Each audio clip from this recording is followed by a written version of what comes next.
Masters of the Universe Revelations. Is it woke?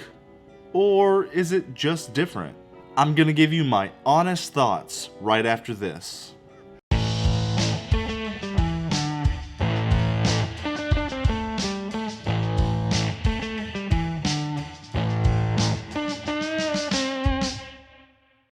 Major spoilers for all 5 episodes of this show. Woke. Woke. Woke. Woke. Woke. Woke. Woke. Woke. Woke. Woke. Woke. Woke. Woke. Woke. Woke. Woke. All I keep seeing is that this show is woke. This show changed too much. This show failed. So, does this show have a woke agenda? Nah, not really. This show does fail for me, but for other reasons. Okay, I am not a Masters of the Universe fan. I never watched the show, I never collected the toys, I don't know the lore, so I was coming into this show completely blind. I'm not looking at this from a fanboy perspective. I am only judging this show off of what this show does. And I don't think it was very good. The visuals were fantastic. The animation, the fighting, the effects, it was all very well handled and fun to watch. But I just thought the writing was pretty awful. It was weird because this show was trying to be so different from the 80s show, but it still had a lot of the same cheesy writing. It was darker and edgier, but they were still popping off with these cheesy ass jokes and lines. It was a bit off-putting, and I think the tone clashed with itself many times. This is a show where a buff guy with a sword fights a magic skeleton man. There are characters named Beast Man, He-Man, Moss Man, Merman, Skeletor, Evil Lyn, and I'm not sure if the goofy source material can believably translate to a modern day, more dark show. At its core, it's so damn stupid and so ridiculous that I can't take anything serious. When there are dramatic moments in the show, I couldn't get invested because it is so disconnected from reality. These characters and concepts make Marvel and DC stories look like Schindler's List. So from that perspective, I do think this show works the best as a dumb, straightforward 80s show. I'm not sure if Masters of the Universe is a show ripe for deconstructing. It really is interesting how similar this feels to The Last Jedi. Subverting expectations, changing the lore, multiple flashbacks to the good old days, commenting on past tropes, having Mark Hamill in it, splitting the series' most iconic weapon into 2 pieces, having the main hero take a backseat to a new female lead, and turning a simple story about good and evil into a show where the main hero is jaded and questions everything about their past. I'm not saying if that's a good or bad thing. It's just something I noticed. The overall feel and flow of the story just didn't work for me. I think I know what they were going for with taking He-Man out of the show, but I'm not sure if it worked.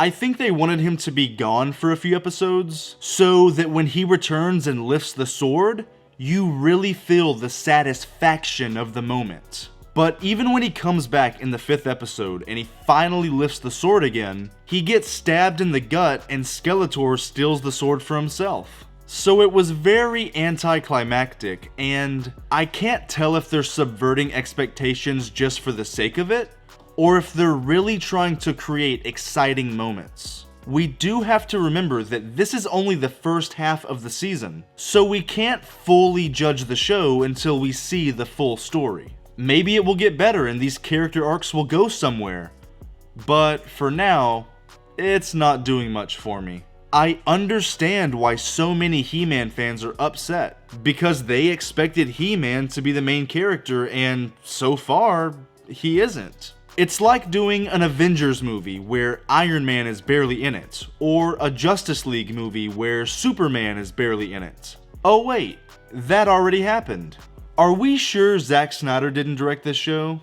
And I would be more okay with it if the main character they replaced him with was cool, But Teela isn't. She's not terrible, but she's pretty boring and kind of annoying. She finds out that Prince Adam is He-Man, and for some reason this rocks her whole world and she just can't let it go. She leaves the kingdom, resigns from her job, and basically gives up on everything just because nobody told her he was He-Man. It was a bit much, and I didn't believe her cause or why she was acting the way she was. But I will say, they didn't hit you over the head with women power or some woke agenda like people thought they would. They just had women characters in the show. And her shaving her head made sense to the story because she wanted to forget her old life.